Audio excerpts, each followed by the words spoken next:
வணக்கம். காலை நேரே பிரதான செய்திகள். விரிவான செய்திகளுக்கு செல்ல முன்னர் முதலில் தலைப்புச் செய்திகள். ஆள் நடமாட்டமற்ற பகுதிக்குள் தரித்து நின்ற கார், பாடசாலை சீருடையுடன் வந்த மாணவி வசமாக சிக்கிக் கொண்ட இருவர். மட்டக்களப்பு சிறையில் பிள்ளையானை சந்தித்த ராயபக்சாக்கள், நீதிமன்றத்தில் வெளியான பகீர் தகவல். அஸ்விஸ் முதற்கட்ட மக்கள் தொகை கணக்கெடுப்பு, மக்களுக்கு அவசர அறிவிப்பு. யாசகம் பெற்று 1.60 கோடி நிதியுதவி வழங்கிய முதியவர், முதலமைச்சர் விஜய்க்கு நிவாரண உதவி. திடீரென அனுர பக்கம் தாவிய மஹிந்தாவின் நெருக்கமான பௌத்த தேரர், பீதியில் மஹிந்த குடும்பம். எந்த ஒரு நீதிமன்ற நடவடிக்கைகளையும் எதிர்கொள்ள தயார், விமல் அறிவிப்பு. அதிகாலையில் பதிவான நெருக்கம், பொதுமக்களுக்கு விடுவிக்கப்பட்டுள்ள எச்சரிக்கை.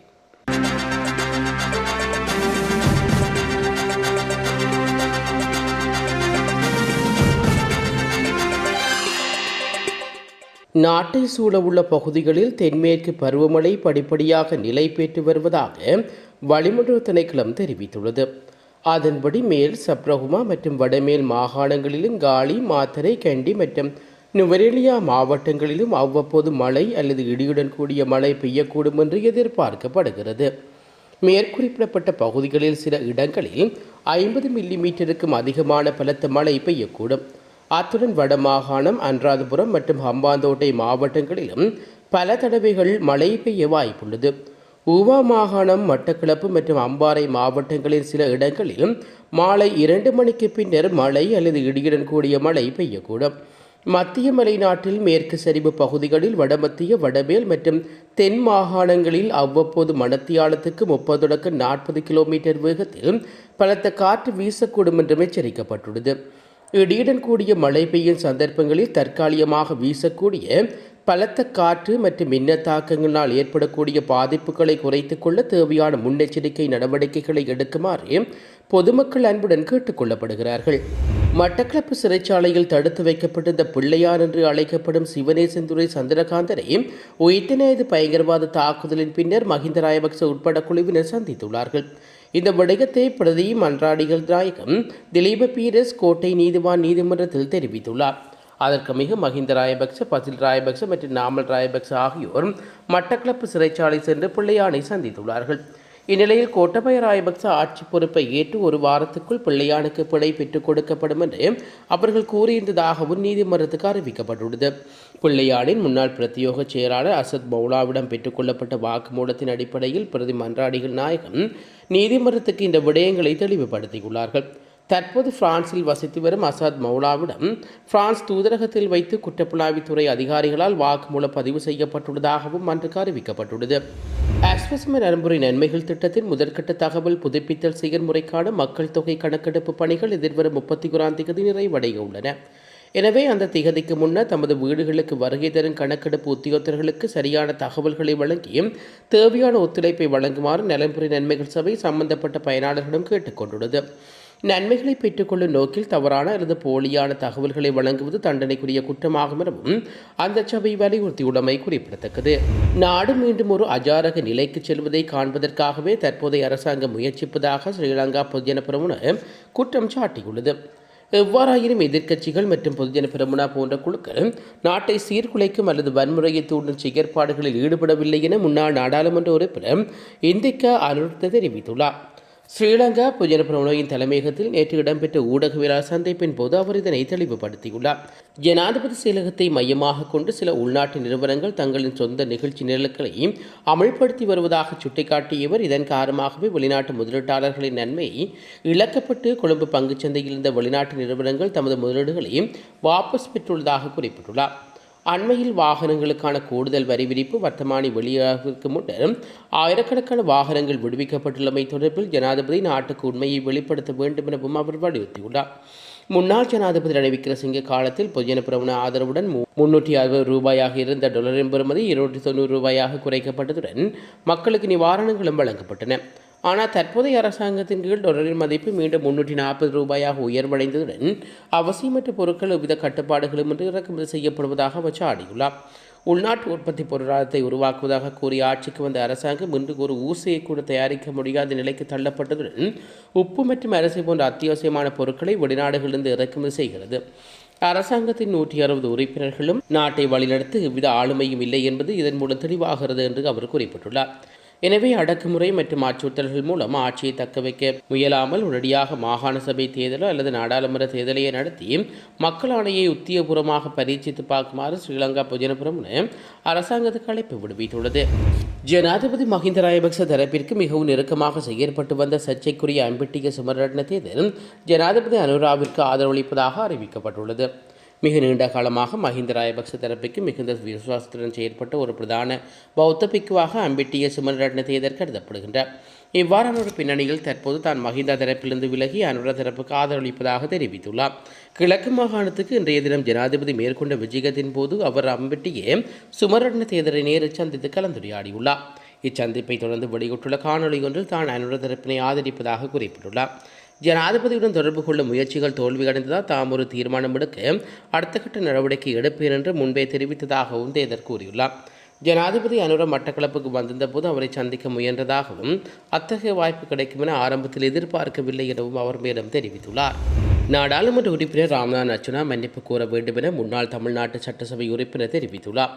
அது தொடர்பில் அவர் வெளியிட்டுள்ள முகப்புத்தக பதிவில் எமது தொப்புள் கொடி உறவுகளான ஈழத்தமிழர்கள் தங்களுடைய அரசியல் உரிமை, மொழி உரிமை, நில உரிமை மற்றும் வாழ்வுரிமை மறுக்கப்பட்டதை எதிர்த்து தங்களுக்கான விடுதலைக்காக 75 ஆண்டுகளுக்கு மேலாக மிகப்பெரிய விடுதலை போராட்டத்தை முன்னெடுத்தார்கள். இந்திய பெருநிலத்தில் குறிப்பாக தமிழ்நாட்டில் பல்வேறுபட்ட முகாம்களில் தமது தொப்புள் கொடி உறவுகள் இன்னும் சிறை வாழ்க்கை போன்ற சூழ்நிலையில் வாழ்ந்து வருகின்றார்கள். பல தலைமுறைகள் கடந்த முழுமையான மனித உரிமைகளும் நிரந்தரமான வாழ்வாதாரமும் இல்லாமல் வாழ வேண்டிய துறைய நிலைக்கு தள்ளப்பட்டுள்ளார்கள். இந்த அத்தனை கொடுமைக்கும் சகோதர யுத்தத்தினாலும் காட்டிக் கொடுப்புகளாலும் இன ஒற்றுமை பிளவுபடுத்திய துரோகங்களாலும் நடந்தேறியவை என்பதை வரலாறு மறக்கவோ முடியாது என்று தெரிவித்துள்ளார். போர் வீரர்கள் நினைவிடத்துக்கு அருகில் இடம்பெற்ற சம்பவம் தொடர்பாக ஒவ்வொரு நீதிமன்ற நடவடிக்கையும் எதிர்கொள்ள தான் தயாராக இருப்பதாக முன்னாள் நாடாளுமன்ற உறுப்பினர் விமல் வீரவன்ச அறிவித்துள்ளார். கொழும்பு கோட்டை நீதிவான் நீதிமன்றத்தில் நேற்று இடம்பெற்ற வழக்கு விசாரணை ஒன்றுக்காக வருகை தந்துவிட்டு வெளியேறும் போது ஊடகவியலாளர் எழுப்பிய கேள்விக்கு பதிலளிக்கும் போது இந்த விடயத்தை குறிப்பிட்டுள்ளார். இதன்போது போர் வீரர்கள் நினைவிடத்துக்கு அருகில் இடம்பெற்ற சம்பவம் தொடர்பாக வழக்கு தொடரப்படுமா என ஊடகவியலாளர்கள் வினவியிருந்தார்.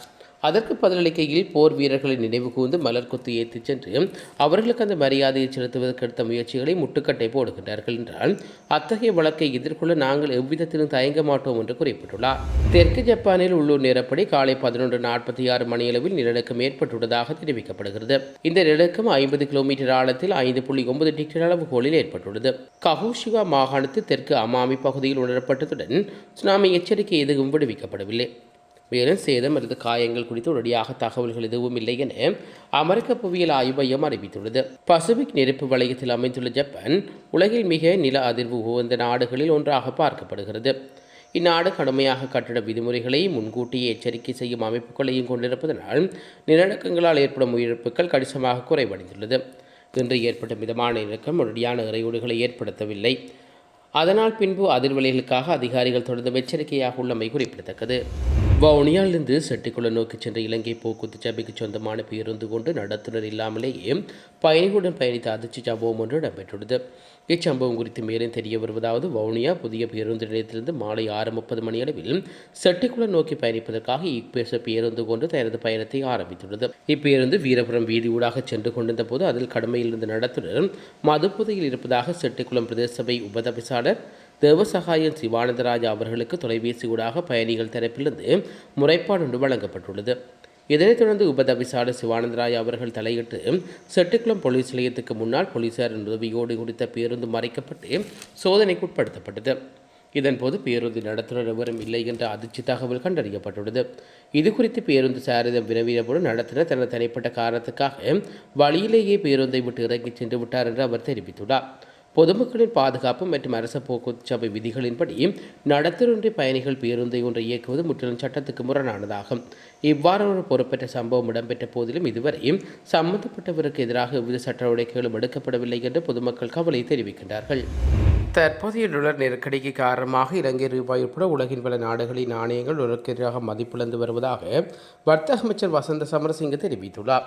இந்நிலையில் நிலைமையை கட்டுப்படுத்த தனியார் வாகனங்கள் மீதான இறக்குமதி வரிகளை விதிக்க அரசாங்க நடவடிக்கை எடுத்துள்ளதாகவும் அவர் குறிப்பிட்டுள்ளார். நாடாளுமன்றத்தில் வைத்து கருத்து தெரிவிக்கும் போது அவர் இந்த விடயத்தை கூறியுள்ளார். மேலும் தெரிவிக்கையில் டாலர் நெருக்கடியை எதிர்கொண்டு உலகெங்கிலும் உள்ள பல நாடுகள் பல்வேறு நடவடிக்கைகளை எடுத்து வருகின்றன. இந்திய ரூபாய் 6.4, நேபாள ரூபாய் 6.2, இந்தோனேசிய ரூபாய் 5.2, பிலிப்பைன்ஸ் பைசோ 4.7 மற்றும் தாய்பாட் 4 வீதம் என்பன எதிராக பலவீனம் அடைந்துள்ளது. அதே நேரத்தில் இலங்கை ரூபாயில் 4.8 வீதம் பலவீனம் அடைந்துள்ளது. குறுகிய காலத்தில் நாட்டில் வாகன சந்தை இறக்கப்பட்டதன் காரணமாக வாகன இறக்குமதிக்காக கிட்டத்தட்ட 2 பில்லியன் அமெரிக்க டாலர்கள் செலவிடப்பட்டுள்ளன. நிலைமையை கட்டுப்படுத்தும் பொறுத்து தனியார் பயன்பாட்டுக்காக இறக்குமதி செய்யப்படும் வாகனங்கள் மீதான சுங்கவரியை 3 மாத காலத்துக்கு உயர்த்த நடவடிக்கை எடுக்கப்பட்டுள்ளது. இருப்பினும் இந்த வரி உயர்வு பொதுமக்களால் பயன்படுத்தப்படும் பொது வாகனங்களுக்கு பொருந்தாது. அதன்படி பேருந்து, சரக்குந்துகள், முச்சக்கர வண்டிகள் மற்றும் மோட்டார் சைக்கிள்களுக்கு இந்த வரி உயர்வு செய்யப்படவில்லை. வாகன இறக்குமதியை ஒரு குறிப்பிட்ட அளவுக்கு கட்டுப்படுத்துவதன் மூலமும் எண்ணெய் நுகர்வை குறைப்பதன் மூலமும் நாட்டின் டாலர் கையிருப்பு பாதுகாத்து அதன் மூலம் தற்போதைய நெருக்கடியை வெற்றிகரமாக சமாளிப்பதை இந்த முடிவின் நோக்கம் என்றும் அவர் சுட்டிக்காட்டியுள்ளார். நாட்டின் இனிமேல் யுத்தம் ஏற்பட அனுமதிக்க மாட்டேன் என்று ஜனாதிபதி அனுகுமார் திசாநாயக்க நேற்று தெரிவித்திருக்கின்றார். நாட்டில் மீண்டும் யுத்தம் ஏற்படக்கூடாது என்றால் அதற்கு அர்த்தமுள்ள அதிகார பகிர்வு விரைந்து முன்னெடுக்கப்பட வேண்டும் என்பதையும் தான் ஜனாதிபதிக்கு நினைவூட்ட விரும்புகிறேன் என்று தெரிவித்துள்ளார். நேற்று முற்பகல் மட்டக்களப்பு மாநில சபைக்குட்பட்ட பொது நூலக கட்டடத்தை திறந்த நிகழ்வில் உரையாற்றிய போது இலங்கை தமிழிசை கட்சியின் பொதுச் செயலாளரும் முன்னாள் நாடாளுமன்ற உறுப்பினர் ஜனாதிபதி சட்டத்தரணியான MS சுமந்திரன் தெரிவித்துள்ளார். இந்நிகழ்வில் ஜனாதிபதிக்கு முன்னர் உரையாற்றிய சுமந்திரன் அச்சமயம் இவ்விடயத்தை சுட்டிக்காட்டினார். எங்களுடைய தமிழிசை கட்சியின் ஆளுகைக்கு உட்பட்ட மட்டக்களப்பு மாநில சபையின் பொது நூலகத்தை திறந்து வைப்பதற்காக அழைப்பு ஜனாதிபதி அனுகுமார் திசாநாயக்க அனுப்பப்பட்ட போதே இந்நிகழ்வில் அவர் பங்கு பெற்றுவார் என்று நான் உறுதியாக நம்பினேன். அதற்கு காரணம் ஒன்று, அவர் அடிக்கடி யாழ்ப்பாண பொது நூலகம் பற்றி பேசுவார். யாழ்ப்பாண மக்கள் அந்த நூலகத்துக்கு நுழையும் போது செருப்புக்களை கழட்டிவிட்டு உள்ளே நுழைவார்கள், நூலகத்தை கோயில் போல் பயன்படுத்துவார்கள் என்று அவர் அடிக்கடி கூறியிருக்கின்றார். அண்மையில் கூட கம்பன் விழாவில் தாம் ஆற்றிய உரையிலும் நூலகத்தையும் தான் பெருமதியும் சிலோகித்து பேசியிருந்தார். ஆகையினால் நூலக திறப்பு விழாவுக்கு எங்களுக்கு அழைப்பை ஏற்று கட்டாயம் அவர் வருவார் என்று நாங்கள் நம்பினோம். அந்த அழைப்பை ஏற்றமைக்காக அவருக்கு நன்றியை தெரிவித்துக் கொள்கிறேன் என்று தெரிவித்துள்ளார். தூத்துக்குடி மாவட்டம் சாத்தான்குளம் உப அலுவலகம் ஆங்கிலூர் கிராமத்தைச் சேர்ந்த 75 வயதான முதியவர் தமது வாழ்நாள் முழுவதும் ஜாசகம் பெற்று சேர்த்த படத்தை பொதுநலனுக்காகவும் தமிழக அரசுக்கு வழங்கி வரும் செயல் பலர் பாராட்டை பெற்றுள்ளது. மும்பையில் பணியாற்றி ஓய்வு பெற்ற இவருக்கு திருமணமாக 2 குழந்தைகள் உள்ளார்கள். குழந்தைகளின் திருமண கடமையை முடித்து இல்லற வாழ்க்கையை நிறைவு செய்த நிலையில் தமது மனைவியின் மறைவுக்கு பின்னர் அவர் வீட்டை விட்டு வெளியேறினார். அன்றிருந்து ஜாசகம் பெற தொடங்கி தனது வாழ்க்கையை தொடங்கி அதே ஜாசகம் மூலம் கிடைக்கும் வருமானத்தை சமூக நல பயணங்களுக்கு செலவிட்டு வருகின்றார். ஜாசகம் பெற்று தனது சேவைகளை சுருக்கிக் கொண்ட அந்த முதியவர் தமிழகம் முழுவதும் உள்ள சுமார் 40 அரசு பள்ளிகளில் நாற்காலிகள், விளையாட்டு உபகரணங்கள் மற்றும் சுத்திகரிக்கப்பட்ட குடிநீர் இயந்திரங்கள் போன்ற அடிப்படை வசதிகளை பூர்த்தி செய்து கொடுத்திருக்கின்றார். கொரோனா பெருந்தொற்று காலத்தின் போது மதுரையில் தங்கியிருந்த அவர் ஒவ்வொரு மாதமும் 10,000 ரூபாய் 10 மாதங்கள் ரூபாய் 1 லட்சம் நிதியை மதுரை மாவட்ட ஆட்சியாளரும் கொரோனா நிவாரணக்காக அவர் வழங்கியுள்ளார். இவரது இந்த உன்னத செயலை பாராட்டி அப்போதைய மதுரை மாவட்ட ஆட்சியரும் வினயும் சுதந்திர தின விழாவில் அவருக்கு சிறப்பு விருது வழங்கி கௌரவித்தார். ஒரு யாசக அரசு விழாவில் கௌரவிக்கப்பட்டது இதுவே முதல் முறையாகும். அதைத் தொடர்ந்து கள்ளக்குறிச்சி மாவட்டத்தை தவிர தமிழகத்தின் பிற அனைத்து மாவட்ட ஆட்சியாளர்களும் நேரில் சென்று நிவாரண நிதிகளை வழங்கியுள்ளார். கொரோனா நிவாரணம் நிதி, வெள்ளை நிவாரண நிதி மற்றும் இலங்கை தமிழர் நிவாரண நிதி என இதுவரை மொத்தம் சுமார் 1.60 கோடிக்கும் அதிகமான தொகையை தமிழக அரசுக்கு அவர் வழங்கியுள்ளார். தமிழக முதலமைச்சராக விஜய் பொறுப்பேற்றுள்ள சூழலில் முதலமைச்சர் பொது நிர்வாக நிதிக்கு தனது பங்களிப்பாக 10,000 ரூபாயை நிதியை வழங்கியுள்ளார்.